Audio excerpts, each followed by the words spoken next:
let's briefly recap what we were doing last time.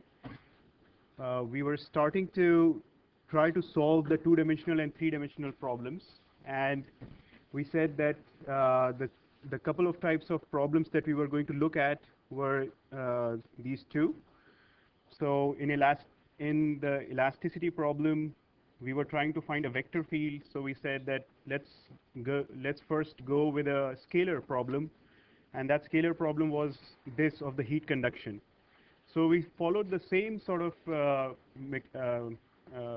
same sort of steps that we were doing for the one-dimensional problem. We took our governing differential equation and we multiply it with a virtual temperature in this case, do our integration by parts, and in two dimensions, the integration of parts, we saw that it was coming from the product rule. We had to just derive it almost the exact same way that we were doing for the one-dimensional case. And we also saw that there was a boundary term that comes out from the integration by parts. So in the one-dimensional case, when you do the integration by parts, you get a boundary term here, which you can write out simply from the integral of a function. But in this case, the boundary term that comes out is itself an integral. So this term, that was the integral over the domain of the problem. So if it is a two-dimensional problem, this would be an area integral, and the boundary of that area would be a curve. In three dimensions, this would be a volume integral, and the boundary of that volume would be a surface area. So then we said that we are going to do the same sort of decomposition for the boundary terms that we did in the one-dimensional case. We have part of the boundary where displacements or temperatures are specified. So those are the Dirichlet boundary conditions. And we know that our virtual displacement or virtual temperature at that part of the boundary is going to be 0. This is an assumption that we made. So we get rid of this term, and we are left with this as the other boundary term. And we said that this quantity right here, Qi times Ni, this is nothing but the boundary given Neumann boundary condition, or in structures we say it's the traction boundary condition. So this just says that heat flux dotted with the outward normal vector is given to us. Okay. So all that you need to do then is just substitute.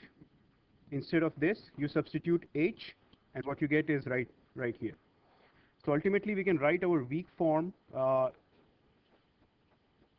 with balanced derivatives just like this. So this was very similar to what we had in one dimensions also, internal virtual work and external virtual work. And so hopefully this procedure you should all be extremely comfortable with. If I give you a general differential equation, then you have to be able to use this procedure, multiply that with theta bar or u bar, come up with a weak form with balanced derivatives. Okay. So once you have this weak form, we said that this weak form is still a global weak form. Note that this omega is the entire domain of the problem. So we said that, okay, to use finite elements or to find an approximate solution, what we need to do is to discretize our domain. So then we went and I showed you a couple of figures from MATLAB.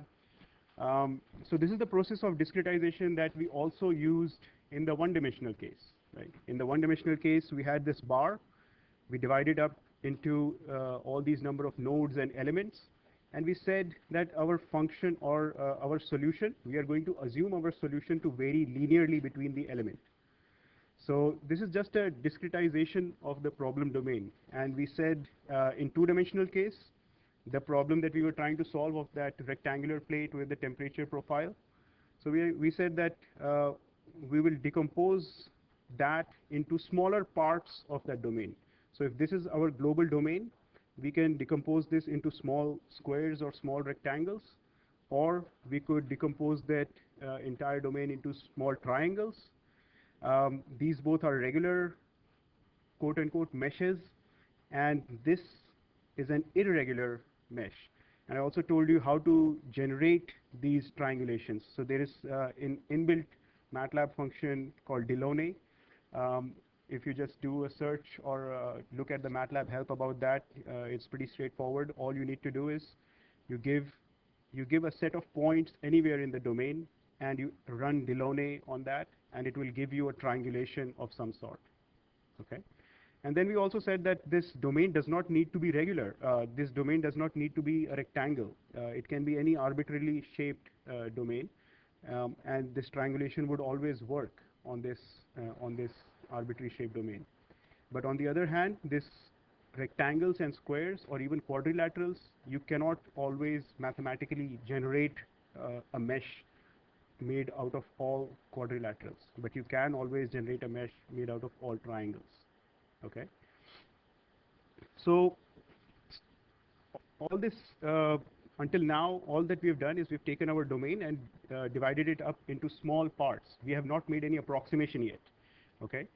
So if you go back to the weak form, this was our weak form. This is the integral over the entire domain, and this is the integral over the boundary of the domain. Okay. So all that we are going to do now is going to write this integral over the domain as a sum of integrals over all the elements. So that's right here.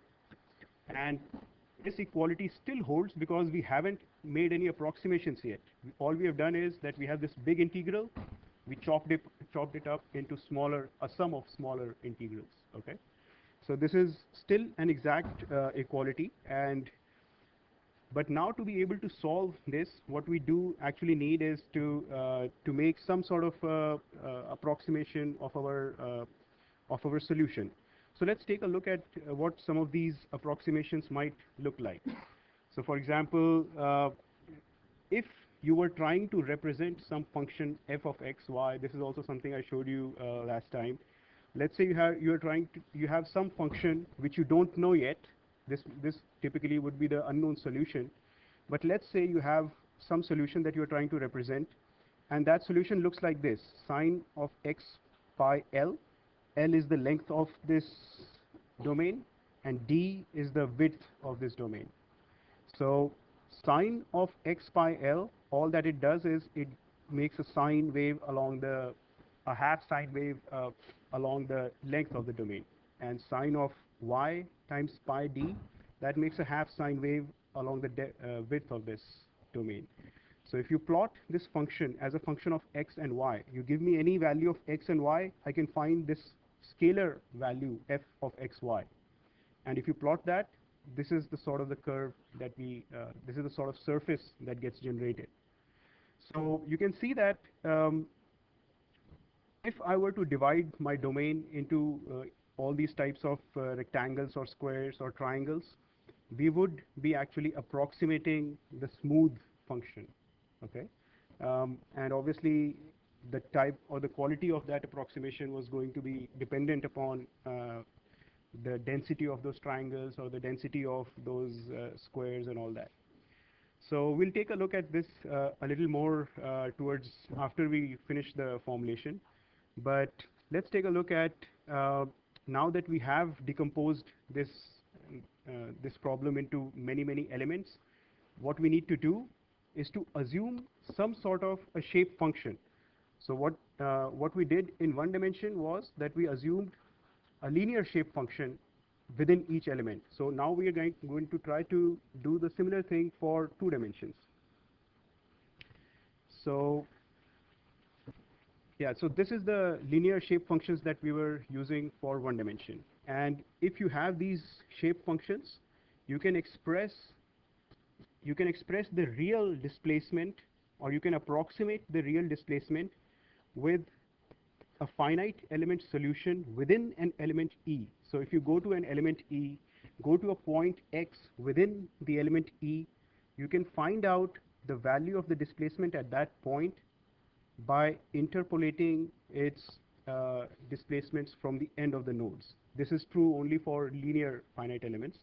But in general, if you have any set of shape functions n, all we are trying to do here is we are saying that take the nodal displacement displacement at node 1, displacement at node 2 and apply the shape function to that, and you will get a value of the displacement at any point along the domain in one dimension.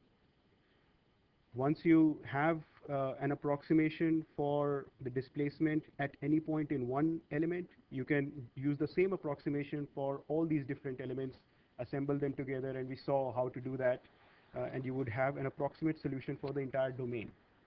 Okay, so the exact same idea we are going to use in 2D now. What we're going to do is we're going to say that let's consider one of those triangles.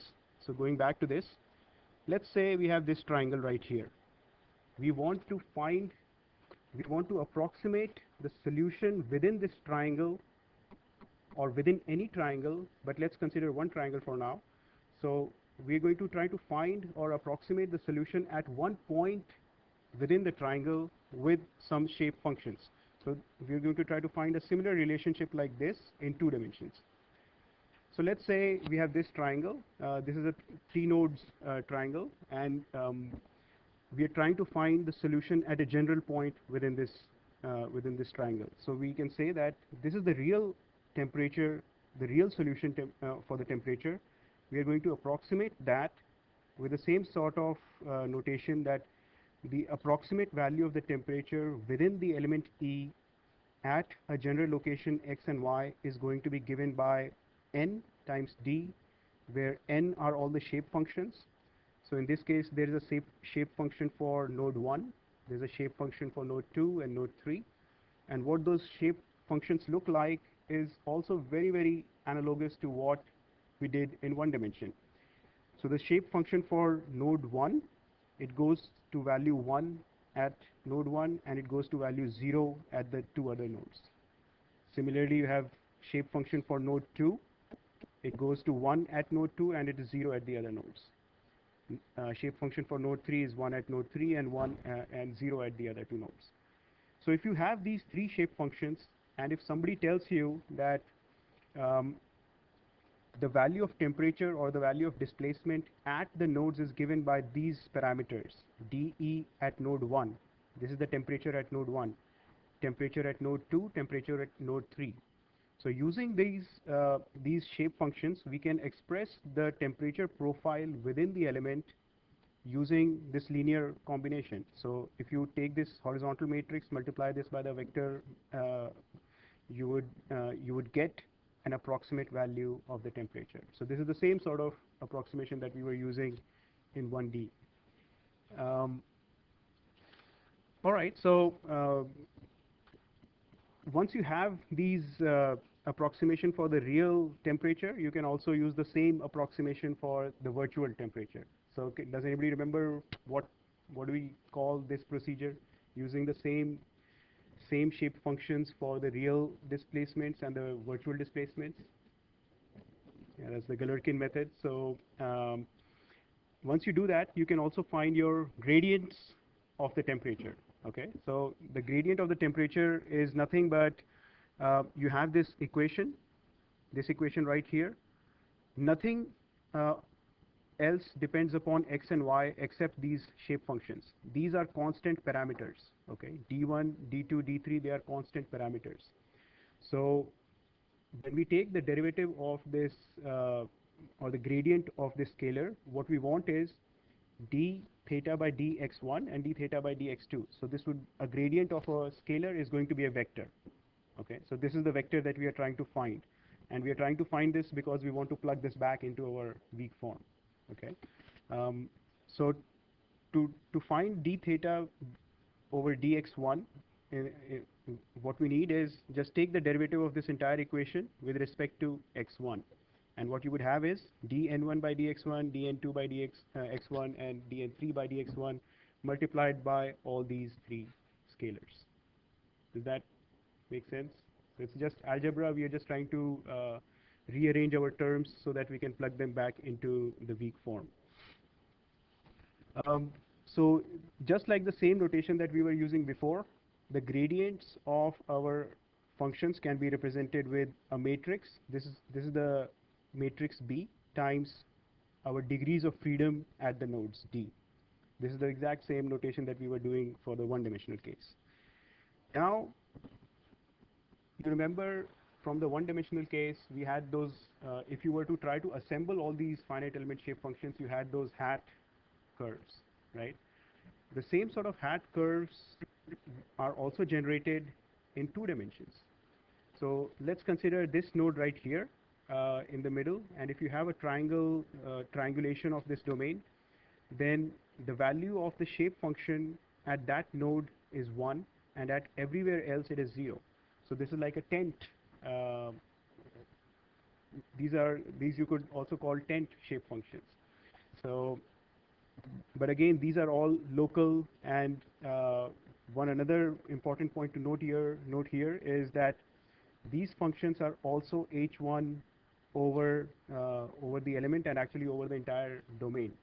So this should not just be element, this should be entire domain.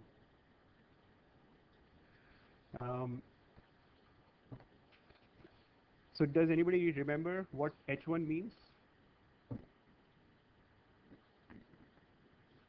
Sorry? Square integrable? Yeah, so h1 does mean square integrable, and all that the reason it was important was because all this method of weighted residuals, all this is based on the fact, on our ability to make sure that the functions that we choose are square integrable. And what does that mean, square integrable? We said that if a function is continuous, we can integrate it, no problem, right? But if so, if there's so if there's a discontinuity in the function, so the derivative of a discontinuous function, maybe it's just better to go back to that.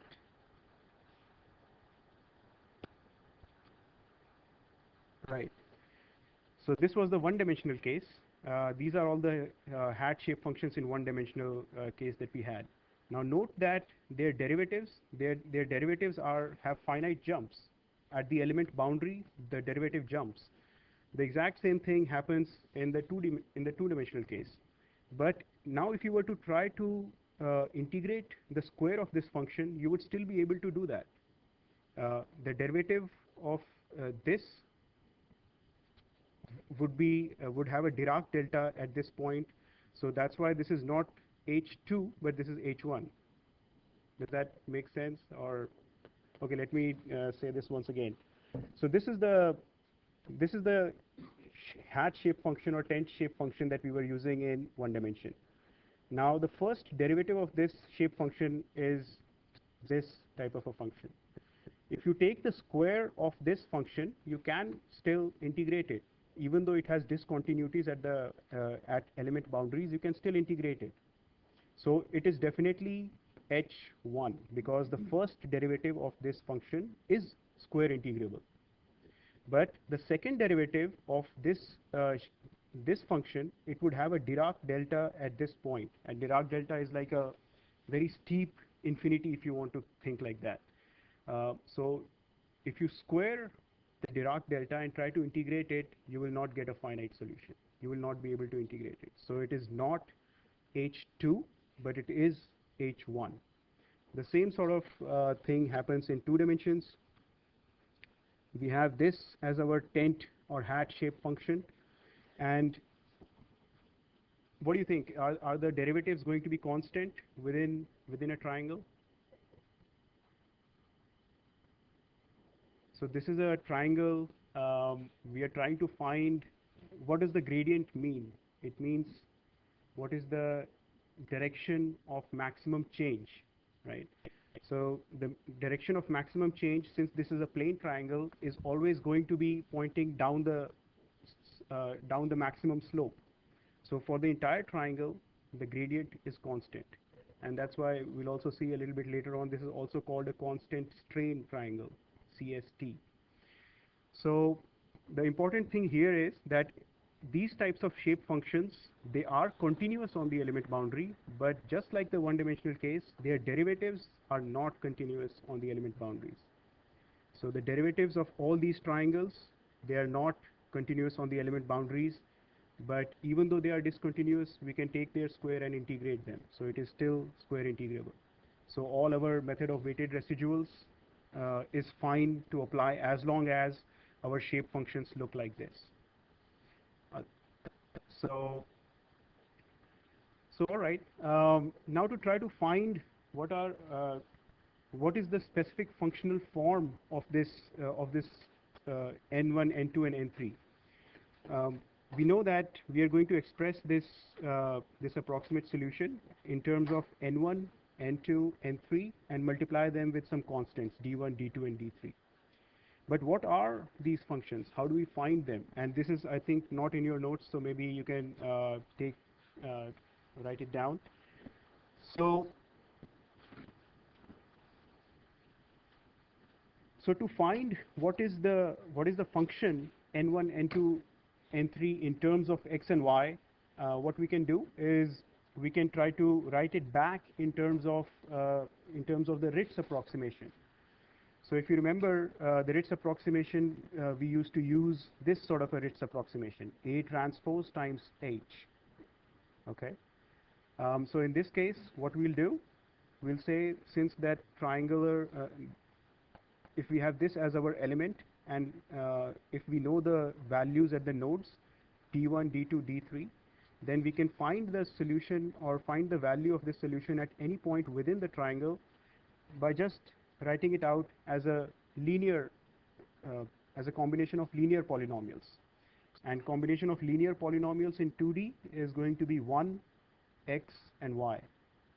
Right? So in, linear polynomials in one dimension would be a constant and x. Linear polynomials in 2 dimensions are going to be some constant x and y. In 3 dimensions, it's going to be constant x, y, and z. Okay. So using this fact, we will have 3 equations. The first equation will say that the displacement or the temperature at node 1, dE1, is equal to A1 plus A2 x1 plus A3 y1. Does that equation make sense? We are just going to the point of the node 1. We know the coordinates of this node are x1, y1. We plug those coordinates into this equation, and we know that the value of that value of the temperature at that point should be equal to the nodal value, which is d1. So this is the equation that you get straight away from there. You will have 2 more equations just like this for node 2 and node 3. So the temperature at node 2 is going to be A1 plus A2 x2, A3 y2, and temperature at node 3 is going to be A1 plus A2 x3, A3 y3. Okay. Now if you try to so this gives you 3 equations, and you have 3 unknown variables that you want to find out. Those 3 unknown variables are A1 and A1, A2, A3, and you want to find them out in terms of these D1, D2, D3, because these are our finite element degrees of freedom. But these A1, A2, A3, they were Ritz degrees of freedom. So since we are going to try to assemble all these degrees of freedom in a MATLAB code, what we would like to have is the values of this A1, A2, A3 in terms of these D1, D2, D3. And without actually going through the proof, let me just write down what these shape functions come out to be. So you will see that you can express theta approximate within element E as a function of x and y to be equal to 1 over 2 delta. I'll tell you what delta is. And A1 plus B1, so A1 plus B1x plus C1y times DE1 plus A2 plus B2x plus C2y times dE2 plus A3 B3x C3y times dE3. Let me try to shorten this a little bit.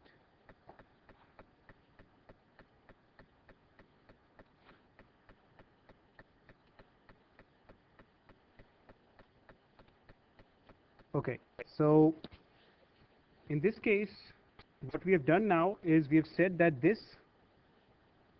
would be our n1 of x comma y. This would be n2 of x comma y. This would be n3 of x comma y, and this is nothing but just rearranging our three equations. There's no fundamentally new concepts here, but okay, let me also mention what this delta is. So the value of this 2 delta is the determinant of 1 x1 y1, 1 x2 y2, 1 x3 y3. So the essential point here is just this, that these are a set of three equations and three unknowns, a1, a2, a3. So you should be able to solve for that, and if you solve for that, you will know what the coefficients of n1, n2, and n3 are. So this is how you would solve for n1, n2, n3. And just to make the formula explicit for these n1s, so let's say n, I think I was using alpha.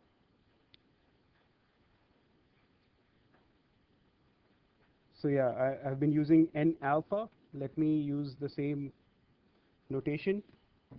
So n alpha of x comma y, where alpha can be 1, 2, and 3, it would be a alpha plus b alpha x plus c alpha y over 2 delta, where alpha goes from 1 to 3. So this is the functional form of the shape functions.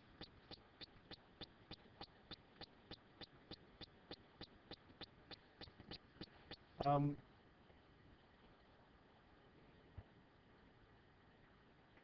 so going back to this triangle, let's say now that you have some general domain, and you discretized your domain into all these small triangles.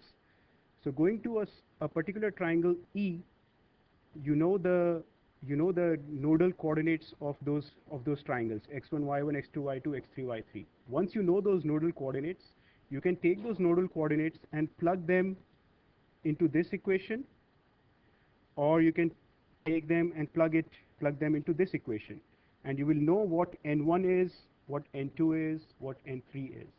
Okay, so that's how you find the shape functions for a triangular element anywhere in the domain. If you go to some xy location, you can find out what those the functional form of those shape functions.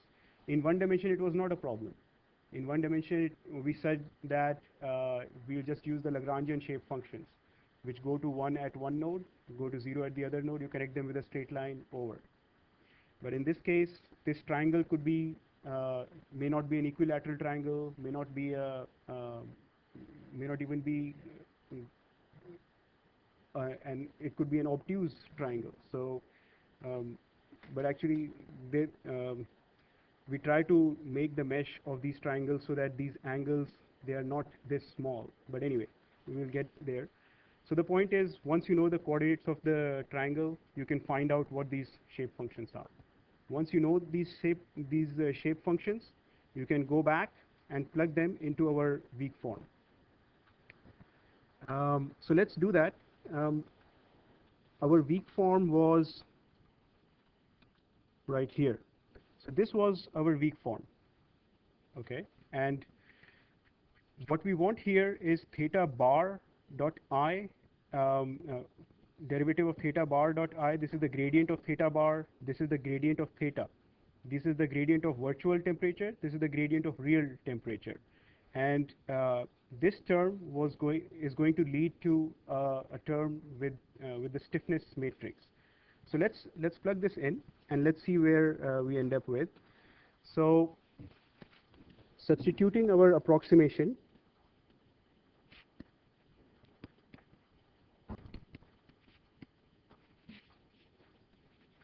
substituting the approximation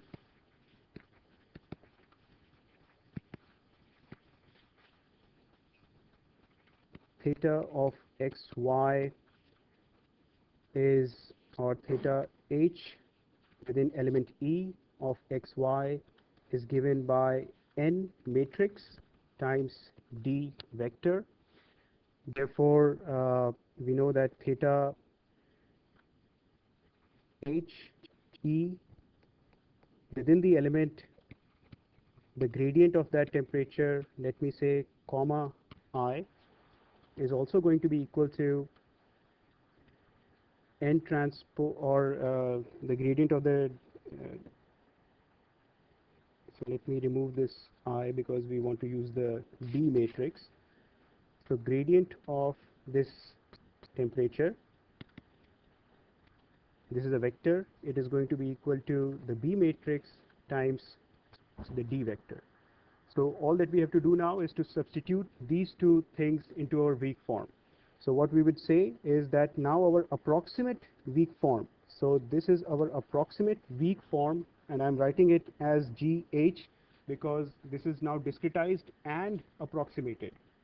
So this is not equal to the weak form that we had before. This is an approximation of the weak form that we had before because we are substituting this approximation. Now this approximation would be in terms of D bar, and this would be equal to sum over all the elements. Let's say element E, there are m elements, integral of B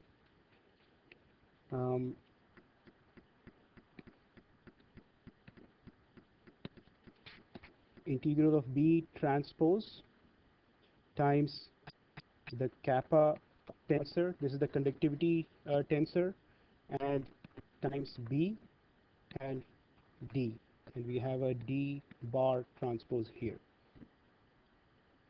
Does that make sense? Okay. And then we have a load term, so we have integral, or the sum of the integrals over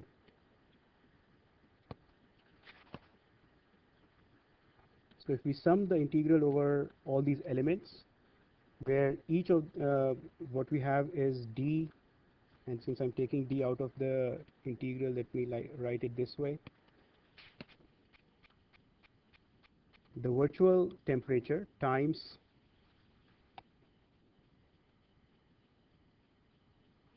n matrix transpose and times was it B or F? F. So let's see. This is our strong form. It is div Q plus F. So F is our boundary term. So okay. And then we take that integral over the entire element. So there is a d sigma, d omega here. This is over element E, over element E.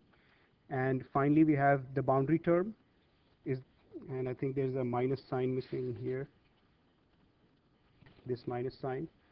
And we have plus sum over all the elements going from 1 to m, integral over the part of the boundary that is defined as gamma n, which is the traction boundary traction boundary or specified heat flux boundary, if you want to pick,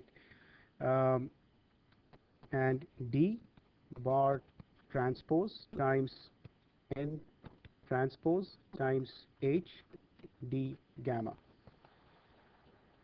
So this would be our weak form, discretized and approximated weak form from what we had earlier. And that all that we have done is we have taken this approximation, substituted that into our weak form. And now if we collect terms, we can write this as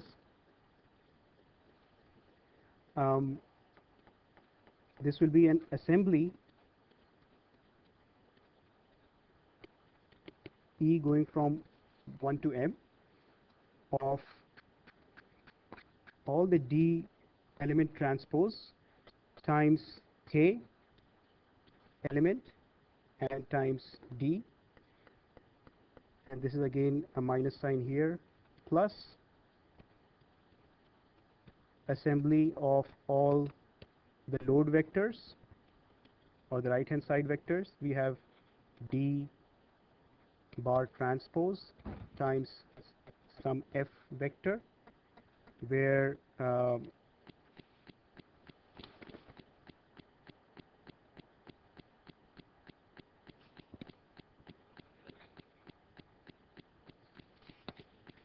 this term right here, this is called the element stiffness matrix. And if you take D bar transpose common, then what you would be left with is the force vector. And all that this becomes finally is D bar global transpose times K global dotted with G global minus F global, and there's a minus sign here. So this is the equation that we are trying to finally solve.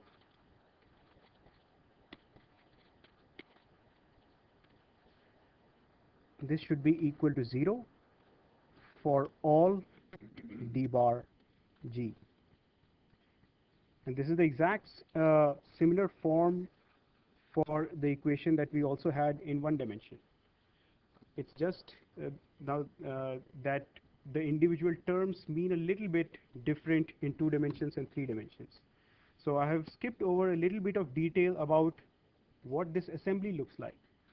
And the detail there is that when we assemble degrees of freedom in 2 dimensions, you can imagine that that if you go to a triangle, this triangle is going to be connected to some other triangles, right? So if you go to this node of a triangle, this node of this triangle is connected to this node of this triangle and this node of this triangle and so on. So all these triangles meet at one node, means that the temperature at that node is 1 degree of freedom that is going to be common to all these triangles, right? So this is the same type of thing that we were doing in 1 dimension. We said that the degree of freedom in 1 dimension, what we said was that the degree of freedom from this element on node 2 is equal to the degree of freedom 1 from this element. And that was what allowed us to assemble all these equations. So in 2 dimensions, what we will do is we will assign a degree of freedom to each node, and we will have to keep track of an assembly matrix for each of these elements. So I'll tell you that a little bit later when we get into the implementation, computer implementation of all these finite elements. But the same sort of thing also happens for the quadrilaterals. So if you go for the quadrilaterals, this is something that we did last time, but I'll post all these notes anyway. So in quadrilaterals, you have four nodes, and the approximation is very similar. You have, instead of 3 shape functions, you would have 4 shape functions, n1, n2, n3, n4 times 4 nodal parameters. Okay, if you want to generate a new type of element with 5 sides or 10 sides, you just make make that 10-sided polygon, and you assemble all the shape functions all in a line, and you would have 10 degrees of freedom for that polygon. But in general, there are also some additional conditions for making sure that these types of shape functions are valid shape functions, and we'll get into that also. But the idea here again is that your approximation will always look like this. How many shape functions, how many nodes you choose, it's all a detail. Um, you choose the same sort of discretization for your virtual temperature, virtual displacement, and once you find the derivatives, you can take this equation and plug that back into the weak form. You would get the exact same equation that we just got. Kd minus f is equal to 0. Okay. And in 2 dimensions, or when you have four noded quadrilaterals, the shape functions are very similar, are of very similar form. They go to node, if it's a shape function for 1, it goes 1 here and 0 everywhere else.